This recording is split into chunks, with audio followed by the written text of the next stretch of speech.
Hello friends, welcome to our channel random balls.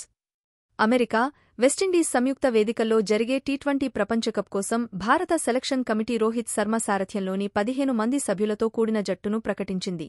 ఇందులో wicket కీపర్లుగా రిషబ్ పంత్, సంజూ శాంసన్లకు బీసీసీఐ అవకాశం ఇచ్చింది. ఇక వైస్ కెప్టెన్గా ఎప్పటిలాగే హార్దిక్ పాండ్యాను నియమించింది. 2024 ఈ ఐపీఎల్ సీజన్లో అద్భుతంగా రాణిస్తున్న శివం దూబే, యుజ్వేంద్ర చాహల్లకు జట్టులో అవకాశం కల్పించింది. ఇక శుభ్మన్ గిల్, రింకు సింగ్, ఖలీల్ అహ్మద్, అవేస్ ఖాన్లను రిజర్వ్ ప్లేయర్లుగా ఎంపిక చేశారు. రింకు సింగ్కు ప్రధాన జట్టులోనే చోటు దక్కుతుందని భావించినప్పటికీ అతడికి మాత్రం మళ్లీ నిరాశే ఎదురైంది. ఇక ప్రస్తుత ఐపీఎల్ సీజన్లో ముందుండి రాజస్థాన్ రాయల్స్ను నడిపిస్తోన్న సంజూ శాంసన్ తన బ్యాట్తోనూ దుమ్మురేపుతున్నాడు.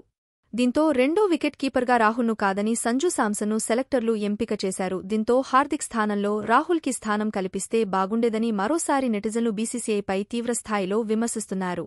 మరి దీనిపై మీరేమనుకుంటున్నారో కామెంట్ రూపంలో మాకు తెలియజేయండి. ఇలాంటి మరిన్ని latest interesting crazy viral cricket ముచ్చట్ల కోసం మన ఛానల్ని ఇప్పుడే సబ్స్క్రైబ్ చేసుకోండి.